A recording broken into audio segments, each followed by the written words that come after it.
gonna come kind of close. You see it's much smaller than the other zebra. Also, if you look carefully at the zebra, you see they have a bit of brown. They're actually not just black. Usually we think black and white stripes, but zebras are also a little bit brown, especially when they're young. They usually have brown on their back, on their head, sometimes on the stripes, and also around their nose.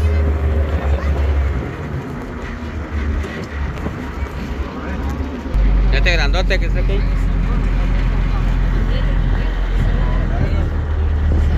See this ostrich on your left? There's some ostriches, and you can see their two toes if you look at the feet.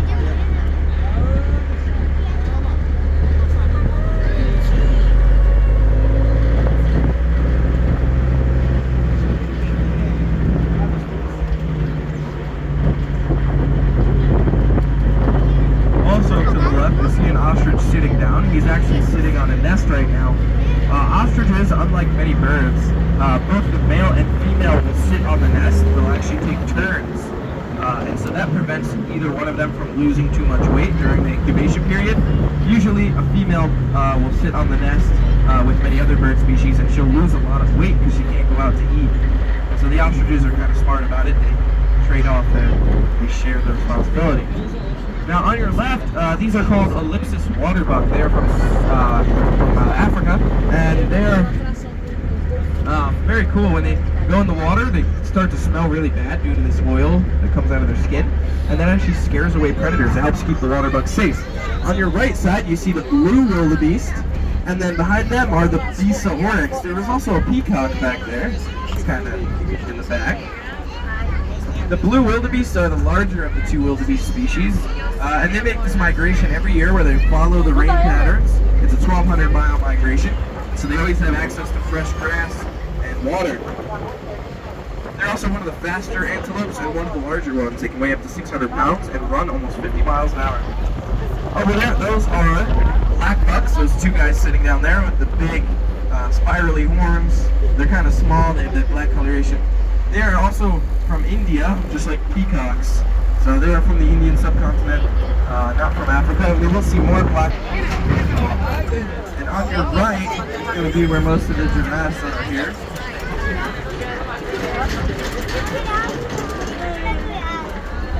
And those long necks are very useful because the giraffes kind of see everything from a bird's eye view. Because of that, they're able to see predators from farther away, and that helps them to run away in time so that they don't get hunted. They're not too vulnerable to lions and those other types of predators. And behind the giraffes are the scimitar oryx, those little guys back there. They are one of the 4 species of oryx. They are related to the Bisa oryx we saw a little bit earlier. And there's also going to be more fallow deer to the right behind the fence over there. But to your left is the common emu, which is the second largest species of antelope in the world. These guys can weigh up to 2,000 pounds, and they have the ability to jump 8 feet into the air vertically. And when they are babies, over here, they have the ability to jump almost 11 feet vertically, which is pretty cool. The only antelope larger than them is called the giant eland, and it is on average about 100 pounds heavier. We also have the red Angolan cat over here. They have those long horns that get up to 6 feet long, and that's what they're famous for. And these guys are from Africa. They also have a really young baby. If you look, you see that really small one up front. That is their baby. It was just born recently. And then we're going to pass our Savannah Sunset Resort here in a moment. It's a new thing we built this year. You can now stay overnight in the safari. Your ticket here also includes access to the theme park and the water park, so you don't have to buy separate tickets. We have a shuttle that'll take you there. And you have to do a lot of cool things here, like feed the giraffes. So if you're interested in this, I don't really have too much time to tell you about it, but if you go online and you look up Savannah Sunset Resort, our website should come up, and it has all the information there about the different experiences, the different rooms you can book online. It has the pricing and all that on there. So it is open now. There are people staying there, so if you're interested, make sure to go online.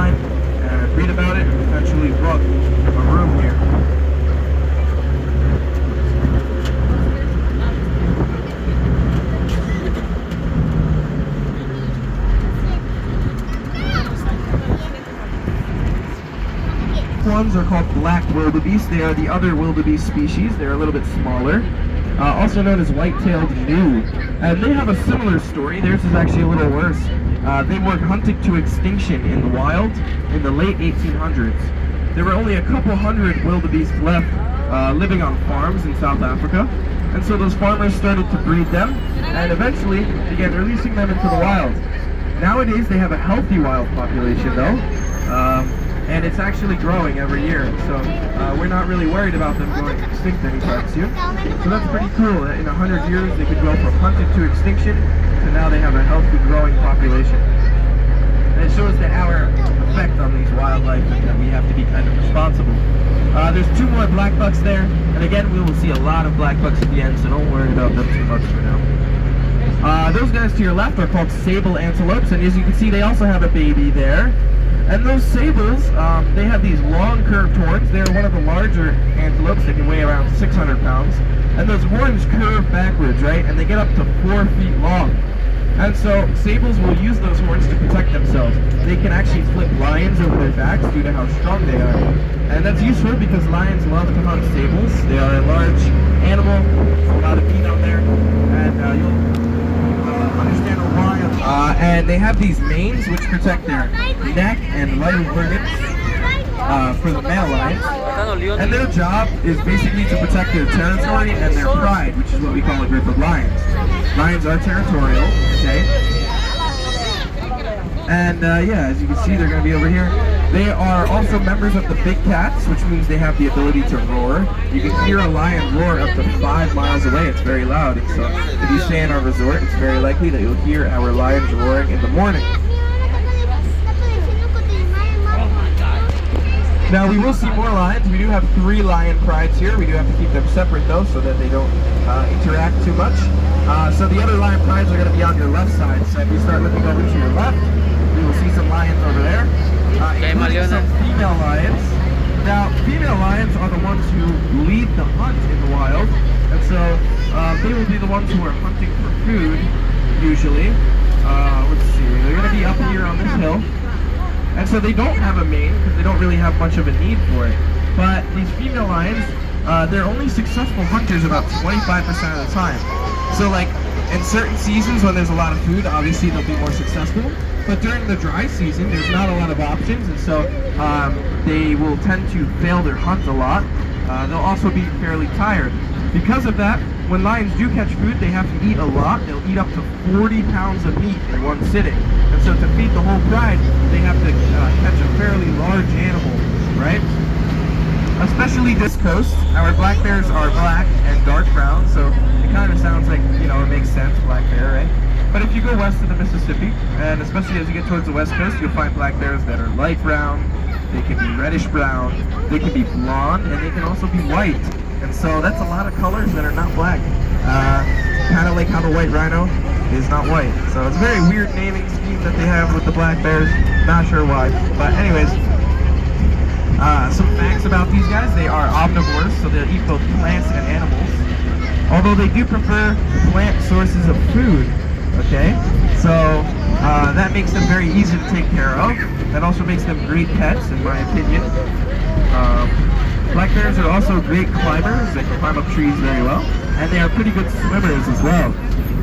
Now we do have some baby black bears here. You're going to see them on your left side. And there are 5 of them, there are 4 of them in there. They are about 5 months old. So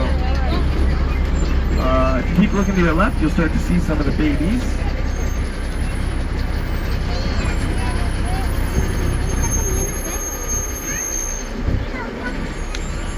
Fíjate aquel bosteciándote aquel oso. As you can see, they're pretty small. And when they grow up, they'll get a little bit larger. As adults, black bears are typically between 200 to 350 pounds. Sometimes they can get larger, up to 600 pounds is possible, but it is rare. And so for a bear, black bears are really not that big. There are a lot of other bear species that are a lot larger, and we will see one of them in a little bit. Alright, now next we're going to see an animal that is called the red lechwe. And I like to describe the red lechwe as the Shrek of the antelope world because they live in swamps, okay? So, they live in southern Central Africa, and it's a lot of swamps out there, and that's where they like to live. And when you see them, you'll see that they have these long back legs, okay? And those actually help them to run through the water, and that's why they're able to do so well in the swampy environment, and they're able to escape